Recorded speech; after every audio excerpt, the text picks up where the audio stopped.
sé si visteis una película que se llama, está en Netflix, se llama El Batallón 6888. Bueno, esta película lo que te habla es de un grupo, está basada en la Segunda Guerra Mundial y un batallón de mujeres en aquella época y negras en aquella época, que no podían acceder al gobierno, pero bueno, por presiones y también quizá por quedar bien, pues le dan un hueco en el ejército allí en América. Y resulta que en un momento de la batalla complicada, pues lo que es todo el sistema postal en el que las familias mandaban desde América a Europa cartas y al revés, y los soldados a sus familias para comunicarse, se cortó. Eso generó pues, en las familias un revuelo y una tristeza muy grande y bueno, una situación que los políticos no sabían muy bien cómo manejar. Las personas estaban ya sin ver el sentido de la guerra, más todavía, ¿no? Y viendo que tenían a sus familiares fuera y no sabían nada de ellos, si estaban vivos o muertos. En esa situación no se le ocurre otra cosa que coger este batallón de mujeres, creo que eran unas 300 o así, y las mandan para aquí, para Europa, para meterlas en un colegio abandonado, que se busquen la vida y que solucionen las cartas. Claro, cuando llegan allí al hangar había miles de sacos de cartas. O sea que era una misión muy complicada.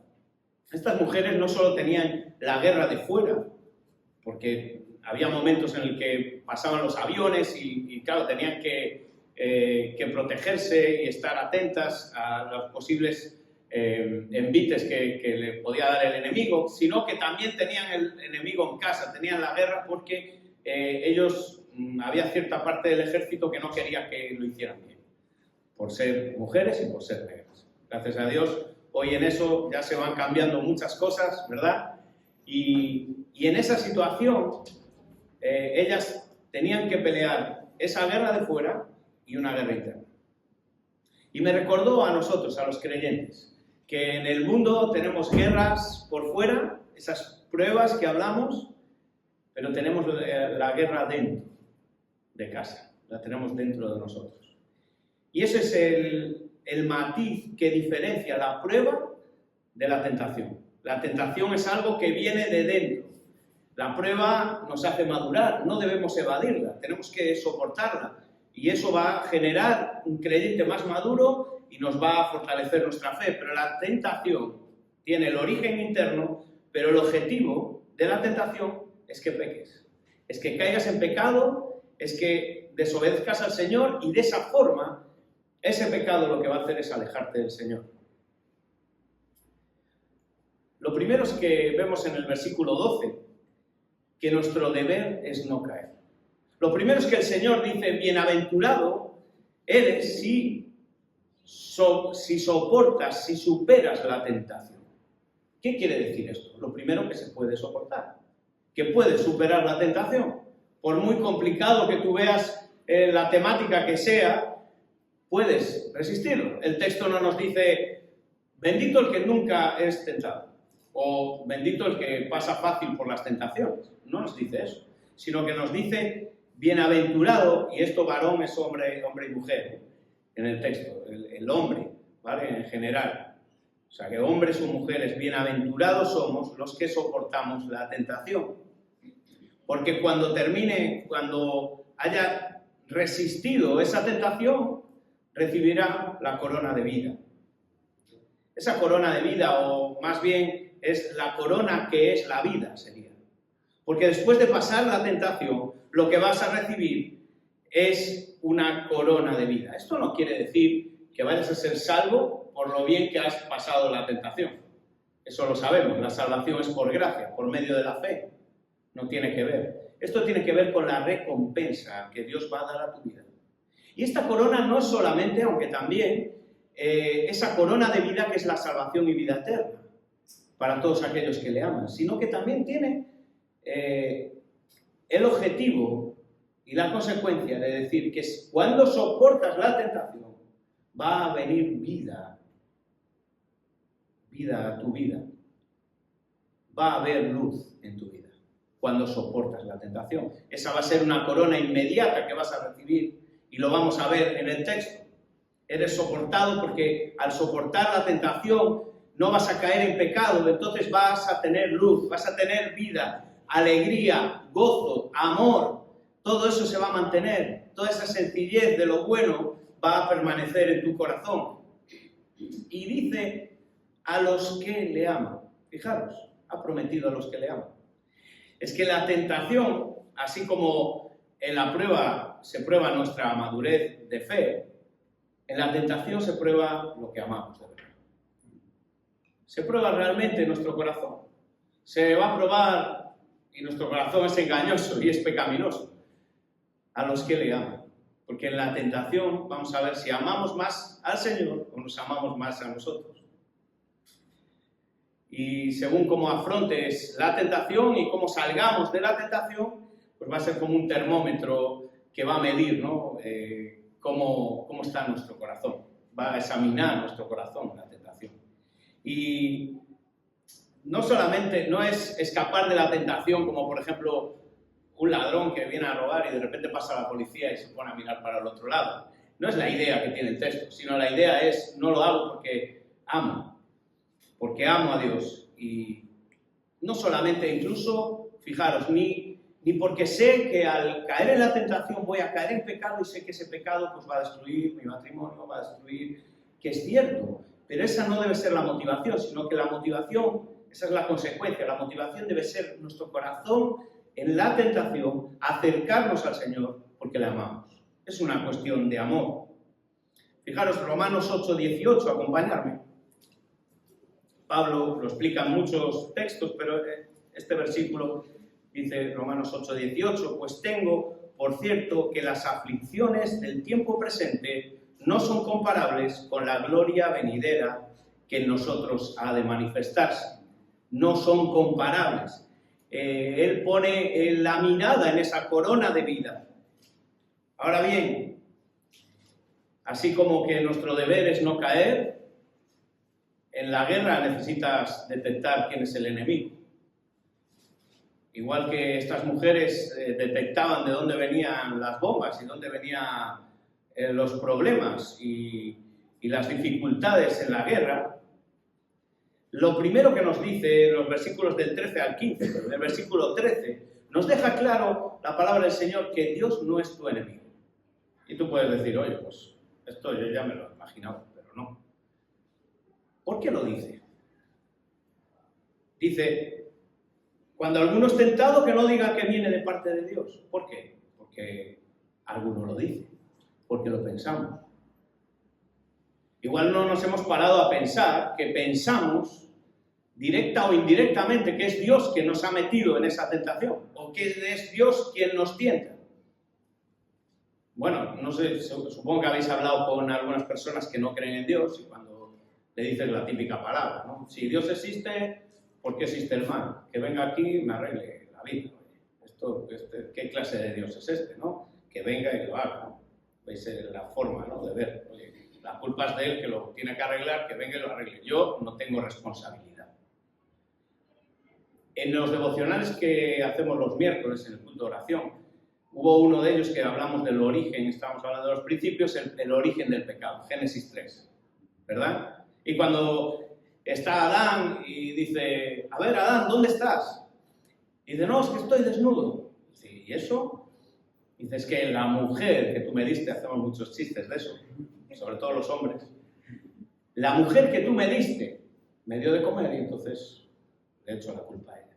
Pero es que ella, oye, Eva, ¿qué pasó? La serpiente que tú creaste.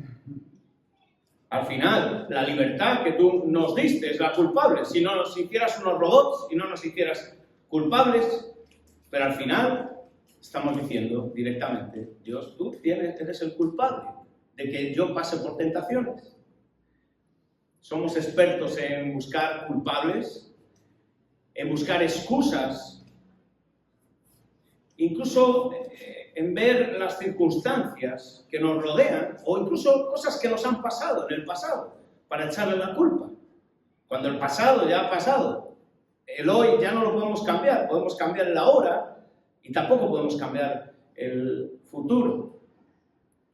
Y los condicionantes afectan. No estoy diciendo que el pasar por por problemas, por malas decisiones, te lleva a caer en ciertas tentaciones que otras personas no pasan, porque la tentación es personal. Sino que lo que estoy diciendo es que nosotros somos responsables, cada uno, de cómo afrontamos la tentación. Y eso es lo que está diciendo. Lo que está diciendo es que cuando alguno está tentado, no diga que somos tentados de parte de Dios. Y nos da 2 razones. Fijaros en el versículo 13. Nos dice, porque Dios no puede ser tentado por el mal. ¿Os acordáis en Mateo 4, verdad? Cuando viene Jesús, después de 40 días en el desierto, que nos imaginamos además que la tentación es en ese momento puntual, que el Señor Jesús en los 40 días no tuvo tentación. Llegó allí, le dio las 3 tentaciones y se fue, ¿no? La idea de esta situación es que pasó 40 días con tentaciones de su humanidad. Y la primera que le dice es, después de 40 días, tienes hambre, ¿no? Oye, pues estas piedras tú haces así, las conviertes rápidamente en pan, y le dice el Señor, no solo de pan vivirá el hombre, sino de toda palabra del Señor. Escrito está. ¿Os acordáis? La respuesta del Señor Jesús. La segunda tira al orgullo. Le dice, oye, tírate del edificio, ¿vale? Y llamas a tus ángeles, que tú tienes todo el poder, tú eres el rey de reyes, el señor de señores, y ellos van a ir a recogerlos, y oye, y ya está. Y el Señor Jesús dice, solamente no tentarás al Señor tu Dios. Y en el tercero le toca un poco la fibra, le dice, mira, ¿ves toda esta humanidad? Porque Satanás no es omnisciente como Dios. Él no conoce todo. Él en ese momento no sabía que estaba Jesús, que había venido, que Dios se había encarnado, que estaba ahí, sabía que venía con el propósito de salvar a la humanidad, pero no tenía ni idea de si iba a morir en la cruz, o no tenía mucha idea de eso. Pero lo que sí tenía idea es de que estaba ahí para salvar a la humanidad. Y dice, ¿ves todos los hombres? ¿Ves todos los reinos? ¿Ves todo eso? Todo eso te lo doy yo. Te lo entrego si te arrodillas y me adoras. Escrito está, solamente al Señor tu Dios adorarás y solamente a Él le servirás. Porque a quien adoramos, servimos. ¿Qué es lo que le estaba tentando? Ahí realmente lo que le estaba diciendo es, puedes ganar la humanidad sin cruz. Te regalo la humanidad sin que pases la humillación más grande de morir en una cruz por estos malvados. Esa es la tentación. Y muchas veces como creyentes nosotros pasamos por esa tentación. Y como yo le llamo, los jóvenes lo saben que lo digo, le llamo el orejas, porque está siempre escuchando. Y el orejas dice, uy, la vida cristiana es difícil. Voy a ponerme a escuchar a ver de dónde te quejas, para ponerte la zancadilla. No quieras vivir tu vida cristiana sin la instrucción del Señor de decir, niégate a ti mismo, toma tu cruz y sígueme. Es que la vida cristiana es difícil. Es una vida de renuncia. Es un camino precioso. Es el que mejor vistas tiene. Él te acompaña gente maravillosa. Es lo mejor que puede uno pasar, pero es difícil. Es como aquel montañero que sube la montaña y dice, oye, tú sabes las vistas, no te lo imaginas. Ves la foto, pero es que la realidad no ni la foto. Pues esto es la vida cristiana. No es una teoría, hay que vivirla. Es una vida de renuncia. No quieras pasar la vida cristiana sin cruz. Ahora, Dios no puede ser tentado por el mal, porque Dios es bueno. Porque Dios es santo. Dios es perfecto. O sea, Dios ni puede pecar, ni incluso es vulnerable incluso al pecado. A Él no le afecta el pecado. Cuando estudias teología propia, que es la teología de Dios, y se estudian los atributos de Dios, hay unos atributos comunicables, que son aquellos atributos de Dios que Él nos comunica a nosotros, comunicables, el amor, por ejemplo, salvando las distancias. No somos amor, pero sí que comunica ese amor y nosotros somos capaces de amar, ¿vale? Y luego están los atributos incomunicables, que a muchos nos gustaría, como la omnipresencia, estar en todos los lados al mismo tiempo. Pero eso, por mucho que seas creyente, no vas a tener ese atributo. Así que esa es la diferencia. La santidad, ¿cuál creéis que es? ¿Comunicable la santidad perfecta de Dios o no? Pues sí, es comunicable. Sed santos porque yo soy santo. ¿Vamos a poder ser perfectos? ¿Vamos a no poder caer en tentaciones? No. Pero tenemos que caminar hacia ahí, hacia ser santos, hacia ir madurando nuestras tentaciones. Dios no puede pecar. Fijaros, el autor de Hebreos, unas páginas, capítulo 4, si queréis acompañarme, capítulo 4, versículo 15, lo conocemos, ¿verdad?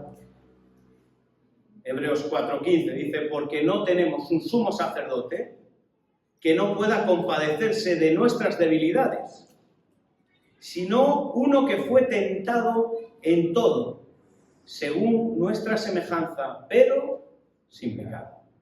Sin pecado. Y la santidad de Dios se expresa de la forma más amplia en la cruz del Calvario. Es tal su odio al pecado, es tal su rechazo hacia las consecuencias del pecado que nos hace a nosotros, es tal el rechazo profundo que tiene al pecado que lo que hace es venir al mundo a morir en la cruz del Calvario para salvarnos. Hasta ahí odia el pecado el Señor Jesús. Fijaros que esa es la santidad tan grande de Dios, que no solamente sabe las consecuencias del pecado y lo odia tanto que es capaz de renunciar a todo para morir en la cruz, para pagar el precio de nuestra santidad. Ser santos como yo soy santo. Y Él no tienta a nadie, nos dice la segunda razón. No es su naturaleza. Es imposible que Él te vaya a tentar para que tú hagas algo malo, para que tú peques. Eso no es su naturaleza, es imposible. No improbable, es imposible. No viene de Dios. Dios no es el enemigo en la tentación. Dios no es el enemigo. Dios está en tu bando en esta guerra espiritual. Eso es muy importante y Santiago nos lo deja claro para cuando enfrentemos la tentación, tener claro que Dios está de nuestro lado. Este Dios 3 veces santo está al lado tuyo. Este que odia tanto el pecado, lo que quiere es ayudarte a que tú no pases por él. Fijaros en 1 Corintios capítulo 10. Esto es un versículo, 1 Corintios 10, 12. Este es un versículo muy importante, que debemos tener súper grabado, ¿vale? Porque en nuestra naturaleza es súper fácil que nos confiemos. No hay nada mejor en una guerra para ganar que el enemigo se confíe. Eso es lo mejor, que se confíe que no lo va para engancharlo rápidamente. 1 Corintios 10, 12 dice, así que el que piensa estar firme, mire que no caiga. Así que si piensas que estás firme, cuidado, ojo, cuidado, alerta, mira que no caigas. No confíes en ti. ¿Por qué? Versículo 14, porque el enemigo lo tenemos en casa. El enemigo está en ti y está en mí. El enemigo somos nosotros. Todos vamos a ser tentados. Tú vas a ser tentado, yo voy a ser tentado, somos tentados y has sido tentado esta semana seguro en 1000 cosas y hoy vamos a ser tentados en muchas cosas de diversas formas, proveniendo de diversas naturalezas y en diversos momentos de tu vida. Y dice que, versículo 14, sino que cada uno es tentado, cada uno, o sea, todos vamos a ser tentados, no te pienses que tú no, o que el vecino no pasa lo que tú pasas, porque sí, y a veces peor y no lo sabes, y las tentaciones las sabe cada uno es tentado. Cuando de su propia, ¿qué es esta palabreja? Concupiscencia, de tus propios deseos, de tu alma interior, del corazón, de lo interno tuyo, de esos deseos Por eso son tan fuertes, porque sale de nuestro corazón pecaminoso y sale de nuestra mente y sale de nuestra carne. Y esa es la lucha. Esa es la lucha. El seducido, cada uno es atraído y seducido. Ese seducido, esa palabra, tiene que ver, no sé si alguno es pescador, en la versión K2 mesiánica, que sabéis que me gusta bastante, en algunos textos, dice incitado por la carnada. En el cartelito, que si lo visteis del culto de hoy, aparece un hombre con muchos anzuelos. Bueno, pues esto es seducir, la idea es la misma. Le echo la carnada a ver si pica. Pues esos anzuelos que nos caen para ver si picamos, eso es lo que está hablando, es la idea que tiene la seducción. Ahora, hasta aquí, muy bien, cada uno es tentado y la tentación no es pecado. El que seas tentado, tentada, no es pecado. O sea, el que tú veas que eres tentado por tu propia naturaleza o tentada es normal. No te pienses que eres menos o eres más. Ahora, aquí hay que parar y hacer una reflexión. Aquí hay que decir qué cosas me son de tentación.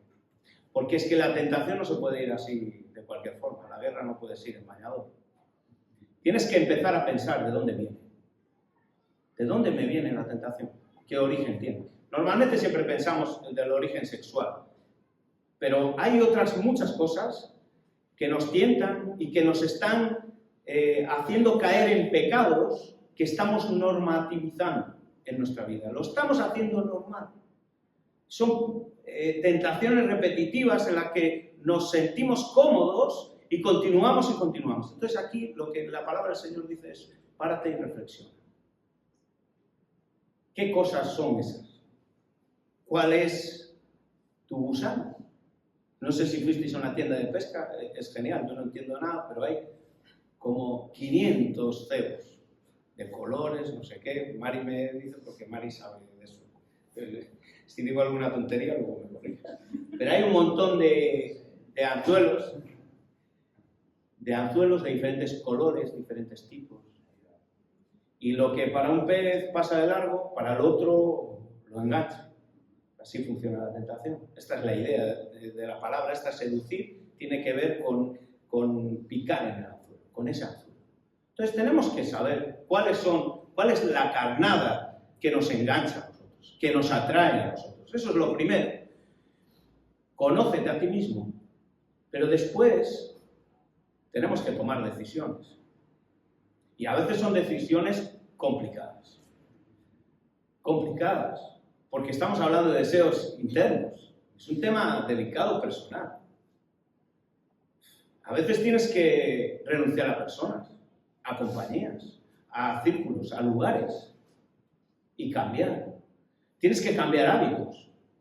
Tienes que renunciar, tienes que sufrir para evitar estas tentaciones. Pero es que eso es una responsabilidad que tenemos nosotros como creyentes para vencer la tentación. Y el Señor está de nuestro lado. Si nos quedamos en este versículo 13, y ahora cerramos y nos vamos, estaría perfecto, ojalá pudiéramos. Pero lo cierto es que muchas veces caemos en tentación y debemos saber, cuando viene la bomba y destruye, cómo funciona la bomba.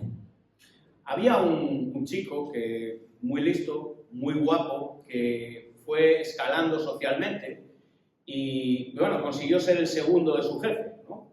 Y lo llevó a su mansión, donde tenía allí su trabajo, y él llevaba a toda la gente y todo esto, y él confiaba muchísimo en este chico. Este chico era una máquina y gestionaba toda su empresa fenomenalmente. Pero allí, en su casa, resulta que él era muy guapetón y la mujer del jefe le hacía ojitos. Entonces, pues, se le acercó y le iba insinuando hasta que un día le dijo, oye, te tienes que acostar conmigo, directamente. Bueno, este chico dijo, no, mira, yo tengo toda la confianza de tu marido, estoy aquí en tu casa, tengo una responsabilidad, y él tomó una decisión. Dijo, me voy a separar de esta mujer, voy a intentar no coincidir, ni pasar. Y siguió a lo suyo, siendo fiel en su trabajo, hasta que ella, ya cansada de todas las evasiones, consiguió que no viera a nadie para conseguir en el momento exacto de enganchar al chico, y se la abalanzó. Se la abalanzó, y ahí en esa lucha el chico salió desnudo. Iba a decir otra palabra. Salió desnudo totalmente, corriendo. Y la mujer, pues ya del enfado y del rechazo, lo que hizo fue ir a su marido y decir: ¿tú sabes lo que ha hecho este chico? Me ha querido violar. Y mira, aquí está la ropa. Cogió a toda la gente, la llamó a toda esa gente que había evadido. Fijaros lo que ha hecho este chico. No puedo creer. Bueno, el otro se cabreó tanto que lo denunció y se fue a la cárcel. Esta historia está en Génesis 39, que es la de José. ¿Algunos la habéis pillado? Sí, muy bien, estáis muy atentos. José. Esa es la historia, ¿no? Cuando venga la tentación, hay que huir. Porque es que muchas veces queremos luchar, pelear, estar por ahí, a ver qué es lo que pasa. Hay que huir. ¿Qué pasa al huir? Fijaros qué le pasó a José. Cuando se fue desnudo, sin nada, perdió el trabajo y se tuvo que ir. Yo imagino, porque él estaba allí en la mansión, pasa por la ciudad, en pelota picada, perdonadme, y va por allí, imaginaros la vergüenza. Oye, ¿y este aquí? Imaginaros. Luego acaba en la cárcel. O sea, todo eso lo pasó ¿para qué? Para no haber, dice él en el versículo, no sé cuál es, 6 o 7, dice que no voy a pecar contra Dios, incluso ni contra su jefe. Pero él toma decisiones y él huye. No se queda allí hablando, pero espera, vamos a ver un poquito, dame la mano, solo la mano, solo la mano. No, porque eso lo hacemos con las tentaciones. Así que debemos aprender cómo funciona. Y fíjate en el versículo 15, cómo funciona la tentación. Fíjate.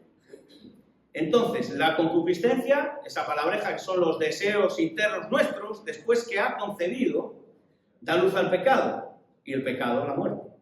Fijaros qué interesante. ¿Cómo funcionan estos malos deseos? Se gestan. ¿Lo ves? Después de haber... Y hace un símil con un embarazo. El embarazo no sale de un día para otro, sino que hay un proceso. Y eso es igual que funciona. La tentación genera en nosotros un proceso en el que se va gestando. Y entonces digo, bueno, es que me lo merezco. Es que fíjate lo que me ha pasado. Oye, yo controlo, ¿eh? Una y nos vamos. Sí. Esto no es huir, esto es gestar. Entonces, en el momento de la tentación, lo que nos dice la palabra del Señor es que tomes la decisión de huir, porque si no, empieza el proceso. No hay medias tintas. O cortas y huyes, o entras en el proceso de gestación. Y claro, nuestro amigo el Orejas viene y escucha y dice, uy, ¿tú sabes qué bebé va a salir de ahí? Precioso. Tú sabes que te lo mereces. Sí, eso que estás diciendo, sí. Y te va a poner a otro que te va a decir, oye, vente conmigo, que sí que te lo mereces, hombre. Menudo. Claro, pero bueno, pasar esto, vente para acá, vamos a hacer esto, vamos a hacerlo. O te tienta con algo ilícito porque mira, vas a tener mucho dinero. Y dice, hombre, es que tú eres un tío hablado, te lo mereces. Y ahí se va gestando. Pero la realidad es que ese bebé que va a salir es un bebé horrible. Ese bebé que sale de esa gestación va a traer muerte a tu vida. Va a traer tristeza. Va a traer un momento horrible. Va a traer unas consecuencias penosas para tu vida y para tu relación con el Señor. Va a traer incluso en algunos casos consecuencias de rupturas con personas, de rupturas matrimoniales. Puede llegar a romperte de tal forma que entres en un ciclo y en unas consecuencias terribles para tu vida. Pero mira el bebé qué bonito es. Así que cuando estamos en esa situación de de empezar a gestar o empezar a pensar en gestar esa tentación, escuchamos al Señor Jesús, que nos dice en Mateo 26. Él está allí y por 3 veces le dice al Señor, pase de mí esta copa. Porque Él tiene también sentimientos, Él fue tentado con sus sentimientos. Él se entristeció, Él lloró, Él se alegró, igual que nosotros, pero sin pecado.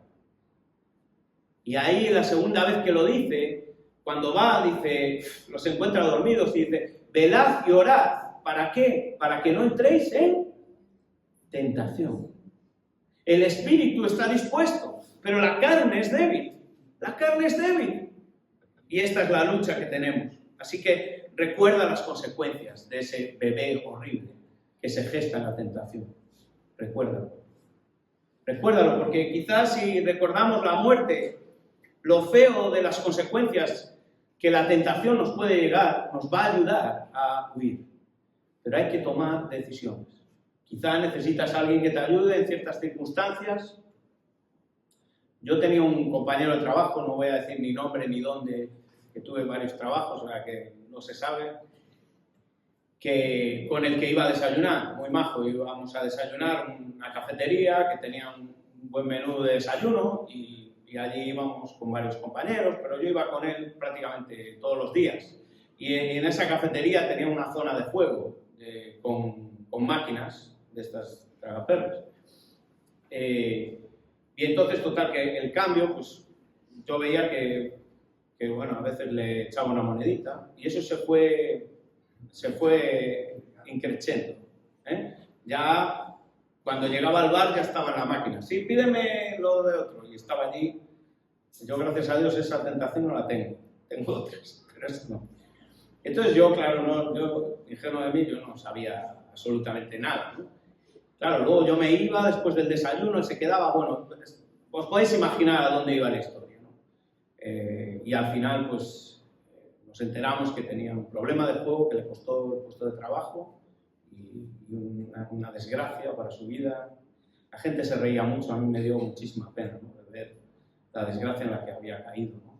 Como creyente, quizá, pues claro, tenemos una sensibilidad al pecado diferente, o debemos tenerla, no burlarnos por esas caídas, ¿no?, que están desgraciando su matrimonio, su familia, con hijos, un desastre, su trabajo, lo perdió, un montón. Esto es un ejemplo de un montón que seguro que cada uno tiene cerca o ha vivido, porque hemos vivido, porque somos pecadores y esto es un proceso. Así que nuestro deber es no caer, detecta al enemigo y actúa. Y ahora en los últimos versículos nos dice Santiago, en los 16 al 17, nos habla de cómo vencer la tentación. Lo primero que nos llama mucho la atención, ¿verdad?, en el versículo 16 es el cariñoso Santiago. Siempre con ese amados hermanos lo usa mucho en la carta, ¿no? Ya lo hemos visto en alguna, lo iremos viendo a ese amados hermanos, ¿no? Esa identificación de este gran hombre del Señor y hermano carnal de Jesús, diciendo, hermanos míos, no erréis, no falléis, no caigáis. La raíz del verbo es no extraviarse, como cuando vamos en un camino y nos perdemos y acabamos en otro. Dice, sigue por este camino, no erréis, no falléis. Toda dádiva y todo don perfecto desciende del Señor. Todo lo bueno viene del Señor. Lo primero es que no caigas en el error de que tú, y por tus fuerzas, puedes vencer la tentación. Velad y orad quiere decir que tenemos que depender del Señor si quieres cambiar algo. Por tus fuerzas te puede valer una carnadita, pero cuando venga la carnada buena, eso no te vale para nada, porque tu propio deseo va a poder más y va a gestar ese bebé de la muerte. Venciendo la tentación. Hay una película que a mí me gusta mucho que dice, hay dos amigos y uno le dice, Dios es bueno siempre. Siempre Dios es bueno. Y se dice en esa frase, me encanta, porque Dios es bueno siempre. Y quizás esa frase tenemos que grabarla a fuego. Dios es bueno siempre. Dios no peca y Dios es bueno siempre y quiere darte vida y las cosas buenas y la felicidad y darte bienaventura a tu vida. Dios no nos da nada malo. Dios es el dador de las cosas buenas. Es bueno por naturaleza y nos entrega todo lo bueno. Todo lo bueno que pueda haber en tu vida, todo proviene del Señor. No hay nada malo que provenga de Él. Es todo lo bueno. Pero es que además nos dice el versículo que en Él no hay mudanza. Y eso es muy importante. ¿Por qué es tan importante en mitad de la tentación? ¿Por qué? Porque Él es el creador de las luces, el todopoderoso, pero Él no cambia.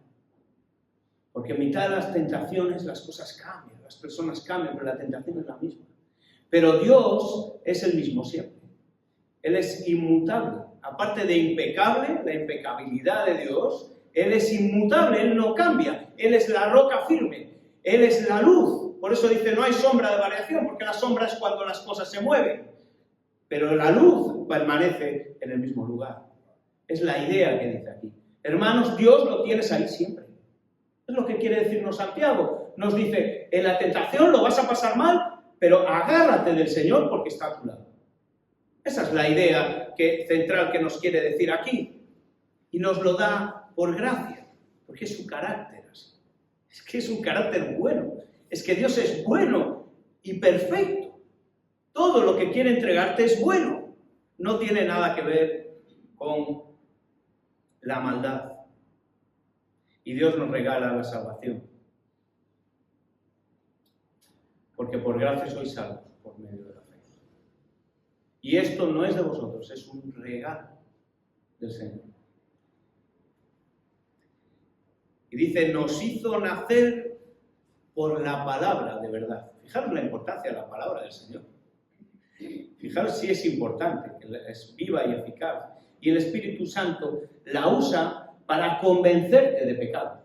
Es la palabra del Señor, la herramienta vital que tienes que tener en tu vida para que el Espíritu Santo entre en tu corazón y cambie, modifique y te convenza de pecado en la tentación. Por eso los creyentes decimos como Pablo en Romanos 1:16, no me avergüenzo del Evangelio, ¿verdad? ¿Por qué? Porque es poder de Dios para la salvación. Porque, hermanos, lo hemos vivido y lo seguimos viviendo. Que el Evangelio, la palabra del Señor, es viva y eficaz. Y es la herramienta útil que puede moldear tu vida para no caer en la tentación. Tienes que asirte de esta palabra de verdad. Y nos hizo nacer por ella. En 2 Corintios 5:17 dice, el que está en Cristo, nueva criatura es. Nueva criatura es. Yo no voy a convencerte del pecado, ni lo quiero. Nosotros queremos predicar la palabra para que la palabra y el Espíritu Santo use esto, no mis palabras, sino use la palabra del Señor para transformar tu vida. Ese es el convencimiento, que el Espíritu Santo va a ir actuando en tu vida y va a ir cambiando en tu vida las cosas que tengan que cambiar. Y estas nuevas criaturas que dice el versículo 18, nos hizo nacer, somos nuevas criaturas, somos insertadas en la iglesia, pero ojo, la iglesia no hace criaturas, cuidado. Por venir a la iglesia no eres nueva criatura, tienes que nacer de nuevo. Y nacer de nuevo no tiene que ver con una religión, tiene que ver con vida, y vida en abundancia. Y lo que hay que hacer es arrodillarse de forma personal delante del Señor, arrepentirse y creer en el Evangelio. Y recoger esta dádiva que el Señor quiere darnos. Si todavía no lo has hecho, si no has entregado tu vida a Cristo, este es el momento en el que pienses, si el Señor te está diciendo, quiero hacer algo nuevo en tu vida hoy, deja el pecado, ven a mí, a la vida y a la luz. Y al vencer, fijaros qué bonito, termina el 18, con un propósito. Y es que todos los creyentes tenemos un propósito en Cristo. Tienes un propósito. Y la tentación nos lleva al pecado, y eso es lo que hace separarnos de lo que el Señor, de las bendiciones que el Señor nos quiere dar, porque caemos en pecado y estamos luchando en una guerra que no tenemos que luchar, o no deberíamos luchar. Hay que cambiar cosas en nuestra vida. ¿Para qué? Para ser las primicias, para ser esa primera ofrenda olorosa, esa primicia de ofrenda en adoración, en gratitud al Señor. Esas primicias de sus criaturas. En la tentación, lo primero es saber que la puedes superar, que vas a ser bienaventurado en la tentación y que Dios va a estar a tu lado siempre, que debes tomar, es tu responsabilidad y debes tomar medidas y debes hacer ajustes en tu vida para no caer en la tentación. Siempre hay que huir y se puede vencer la tentación cuando nos afirmamos al Dios inmutable.